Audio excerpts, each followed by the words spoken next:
Pole position de Lando Norris num dia em que a outra McLaren de Oscar Piastri apareceu meio offline. Norris meteu 0,252, um quarto de segundo em Leclerc. Sim, você ouviu certo, Leclerc foi o segundo, Lewis Hamilton o terceiro. E o Verstappen? Verstappen foi quinto colocado. Bortoleto ficou no Q1, 16º. Então, vamos falar rapidinho desta classificação. Com sol, tempo firme, 48 graus de temperatura no asfalto, 26 ambientes e um vento firme de 10 km por hora, a classificação começou pra gente aqui às 18 horas, 3 da tarde, lá na Cidade do México. Lando Norris tinha andado bem e dominado o treino livre 3, Max Verstappen feliz com seus tempos de volta única, simulação de classificação, mas experimentando em configuração de corrida até o final da terceira sessão e reclamando bastante do acerto para os chamados long runs. É um ponto de atenção para a gente pensar na corrida de amanhã. Mas hoje é dia de classificação. Outro que sofreu bastante nas 3 sessões foi Oscar Piastri, que parece meio offline nas últimas corridas. De macios, os 2 primeiros a ir para a pista foram as Aston Martin, Lance Stroll, seguido de Fernando Alonso. O canadense virou 18-8, o espanhol 18-0, e depois das 2 Alpines e das Haas, portanto 6 carros irem para a pista, esta era a ordem: Berman, Alonso, Ocon, Colapinto, Stroll e Gasly. Bortoleto passou, marcou o 7º tempo atrás de todos eles, 18-9, uma volta ruim que acabou sendo também deletada por exceder os limites de pista na curva 12. Hülkenberg, com volta válida, estava 1 segundo mais rápido, com 17,9. Norris foi o primeiro da turma da frente a fazer volta e cravou 1,17,1. Piastri veio e marcou o 3º tempo. Pô, que legal, o segundo foi o Verstappen? Não, o segundo era Oliver Berman. Verstappen nem tinha ido para a pista ainda. E o australiano, líder do campeonato, tomava naquele momento 7 décimos de tempo de Norris. Isso era ruim porque, sabendo da evolução dos tempos, sabendo que Norris melhoraria aquela marca e todos os outros, 7 décimos colocava ele numa potencial eliminação no Q1, significando, portanto, que ia ter que gastar outro jogo de pneus, o que compromete a corrida de amanhã para fazer uma volta melhor. Ele acabou não fazendo isso, permaneceu na pista e deu mais uma volta lançada. Apareceu então a recuperação da saída de pista de Bortoleto na curva 12, ele deu aquele famoso skate por cima da zebra, deu um travadão na entrada da curva, portanto isso explicava ali o 1 segundo inteiro que tomou de Hülkenberg. Volta realmente para esquecer. Os tempos foram sendo marcados, este era o top 10, ainda com Verstappen por marcar volta. Ele veio então e ficou com a 3ª posição provisória, mas olhando nas onboards era possível ver. Foi uma tentativa longe de perfeita, ele cometeu vários errinhos, reclamou bastante do carro e ficava evidente, tinha mais por vir. Mas isso, se você for pensar, é encorajador. Uma volta longe de perfeita, ele foi 3º, deixava ele numa boa posição nas nossas apostas para pole position. Não? Parece que o calcanhar de Aquiles da Red Bull nesse final de semana é em ritmo de corrida. Piastri, como eu comentei, ficou na pista e fez mais uma tentativa, ficando 1/4 de segundo atrás de Norris, 0,259, 3ª posição naquele momento para ele, ainda atrás de Oliver Berman. É mole? Bortoleto veio, melhorou e colocou sua Sauber na 11ª posição, 0,538 da ponta, à frente inclusive de Hülkenberg. Este era o top 10 a 2 minutos do final do Q1. Hadjar, Norris, Lawson. Olha só as Racing Bulls. Leclerc, Verstappen, Berman, Piastri, Russell, Tsunoda e Lewis Hamilton. E aqui a zona da preocupação do 12º até o 20º, com o Bortoleto naquele momento na 14ª posição. Ele faria mais uma volta, melhoraria ainda em 14º, cairia para 15º e seria eliminado por Fernando Alonso, que marcou tempo e empurrou ele para 16º. Hülkenberg, que era 19º, subiu e passou para o Q2. E a recuperação das imagens mostrou Franco Colapinto voando, no caso literalmente, por cima da zebra. Ele também um dos eliminados. Ficaram de fora então Bortoleto, Albon, Gasly, Lance Stroll e Franco Colapinto. Liam Lawson, Isaac Hadjar e Lewis Hamilton, 2 Racing Bulls e uma Ferrari, puxaram a fila para o Q2 aproveitando a pista livre. Hadjar fez fez 1:17.137, Lewis Hamilton 1:17.088, sendo depois a Ferrari superada pela Sauber de Nico Hülkenberg. Pois é, Liam Lawson abortou a volta. Verstappen veio e marcou 1:16.824, melhor tempo para ele, mas ele acabaria sendo derrubado por outro que andou bem na sexta-feira, Charles Leclerc com a Ferrari. Faltavam então as duas McLarens, especialmente a de Norris, que vem andando bem melhor do que Piastri nesse final de semana, para a gente entender o tamanho da encrenca. Norris passou e meteu um temporal, 1:16.252. 0.406 inteiros melhor do que Leclerc. Faltava, entretanto, o líder do campeonato e Piastri veio para uma volta ruim, tomando 1 segundo inteiro de Norris. Nona posição e, portanto, ele teria que se preocupar com uma eliminação precoce já no Q2. Teria que lançar mão de mais uma volta para se garantir. Para você ter uma ideia, ele ficou atrás da Ferrari de Hamilton, que fez sua primeira volta com pneus usados. Finalizada a primeira rodada, esta era a ordem de classificação, os 10 primeiros. Norris, Leclerc e Carlos Sainz, que venceu lá um ano atrás de Ferrari. Verstappen, Hülkenberg,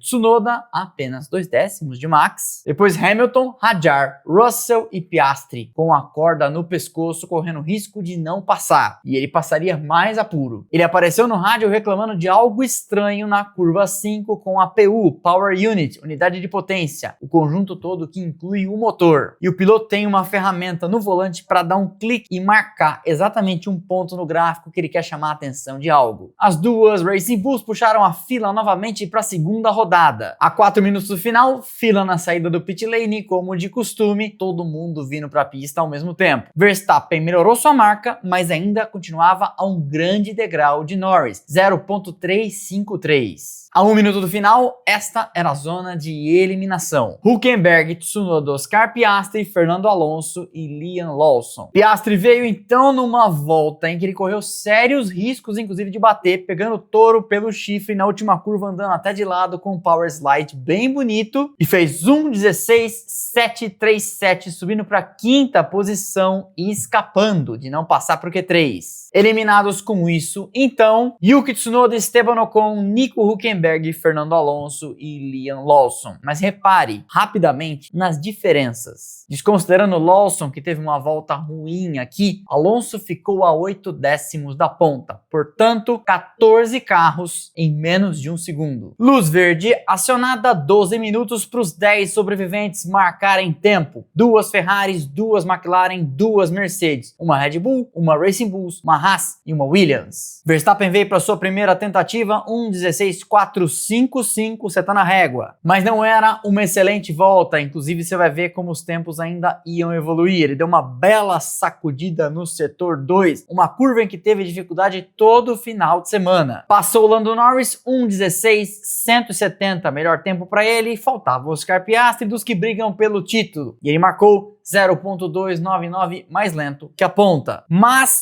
surpreendentemente, vinham rapidíssimas as duas Ferraris. Passou Lewis Hamilton, segunda posição, veio Leclerc, primeiro, 1:15.91 para Leclerc, Norris o segundo, Hamilton ficou em terceiro. Faltava então 2 minutos e meio para acabar a segunda rodada e todo mundo não tinha mais o que esconder. Oscar Piastri veio para sua volta, melhorou, mas apenas suficiente para a terceira posição. Tinha um monte de gente ainda na pista. Seu tempo, 0.183 mais lento que a ponta com Leclerc, era 4 milésimos pior do que Norris, ou seja, Norris já estava à sua frente sem ter lançado mão ainda da volta restante. Verstappen passou e fez 0.079 mais lento que o melhor tempo da Ferrari número 16 de Leclerc e, portanto, com isso, era carta fora do baralho para pole. Faltava Norris e faltavam as duas Ferraris. E não só eles, porque Carlos Sainz passou, colocou sua Williams na 4ª posição e jogou o Piastri para 5º. Calma que piora. Norris veio e então passou o carro, mas não o carro de Fórmula 1, o carro de boi, o caminhão, a locomotiva, você escolhe. 4 décimos entre o seu novo tempo e o velho de Leclerc. Leclerc ainda vinha em volta a Lewis Hamilton também, além das duas Mercedes. Por que você tá falando das duas Mercedes? Você já vai entender o drama. Hamilton passou e colocou sua Ferrari provisoriamente em P2, primeira fila, e Leclerc Leclerc. Leclerc melhorou e tomou a segunda posição de Hamilton, empurrando a Ferrari número 44 para a terceira posição, não alcançando Norris, apesar de ter melhorado, ficando 0.252 da ponta. Antonelli veio e jogou mais sal na ferida de Oscar Piastri, empurrado então o líder do campeonato para a sétima posição. E faltava Russell, que fez a mesma coisa. Quarta posição para o inglês número 63. Piastri partiria e partirá na oitava posição amanhã. Pole position então de Lando Norris, que segue vivo na briga pelo campeonato e tem uma galera interessante entre ele, Verstappen e Piastri. É uma chance para ele de se recolocar com força na briga pelo campeonato amanhã e tentar, para a McLaren, estancar a sangria de vantagem que Verstappen vem promovendo em direção da ponta. Norris parte em primeiro, seguido de Leclerc e Lewis Hamilton, lembrando que há uma questão aí de largar na frente no México, porque o tempo, a distância até a primeira curva é enorme. Pode ser um fator o vácuo até a primeira curva. Depois Russell, Verstappen, Antonelli, Carlos Sainz, Oscar Piastri, Isaac Hadjar e Oliver Behrman. Resultado até aqui, é claro que tem a corrida inteira amanhã para tentar recuperar, mas desastroso para Piastri, líder do campeonato, que neste momento, congelado esse cenário, já sairia em segundo do México, porque Norris está 14 pontos atrás, e se vencer e marcar 25 contra 4 que ele faria com este oitavo lugar, perderia a vantagem e ainda voltaria para casa 7 pontos atrás. O que esperar para amanhã, você vai me perguntar. Então, a previsão do tempo, que é a primeira coisa que a gente consulta nessas horas, fala em sol e tempo firme. Norris tem um desafio amanhã, capitalizar bem na largada, o que nunca foi um ponto forte dele, e tomar cuidado, especialmente com as duas Ferraris que vêm atrás. Como eu comentei, é longo o caminho até a curva 1, é grande a chance de alguém pegar o vácuo e ultrapassá-lo. Ele não pode perder esta chance como perdeu em Baku, quando Piastri bateu. Precisa somar muitos pontos amanhã e precisa torcer para que Ferraris, as duas, Mercedes, as duas, e a Williams de Carlos Sainz coloquem muita água no chope de Oscar Piastri. E o Verstappen? Então, há uma coisa aí para considerar, lembra do que eu falei do treino livre 3. Talvez ele tenha promovido alguma alteração no carro visando o ritmo de corrida e sacrificando um pouco em classificação. Ou é só ruim mesmo e isto foi o melhor que Verstappen tinha para mostrar. Porque ele reclamou, como eu comentei aqui com vocês, o tempo todo nesse final de semana do ritmo em simulações de corrida. Temos bons elementos, portanto, para esperar por uma boa corrida amanhã, que acontece às 17 horas. E nós entramos ao vivo em segunda tela, 15 minutos antes, na nossa transmissão paralela outro canal. Matheus Furlan na narração, eu nos comentários, direto do front, Juliane Serrazoli. Acabou a corrida, eu volto para base e a gente faz a nossa live 20 horas. Eu desconfio, porque a corrida deve acabar ali umas 19, se nada espetacular acontecer. Espetacular no sentido de bandeira vermelha, interrupção e etc. Enquanto você espera a corrida que vem só no final da tarde, vale dar uma conferida na minha participação junto com o Reginaldo Leme no Flow, segunda-feira. Vale olhar porque foi um excelente papo, 2 horas e 40 falando de Fórmula 1. Além do episódio da semana falando dos motores que tiveram nomes diferentões, Acer, Asiatech, Petronas,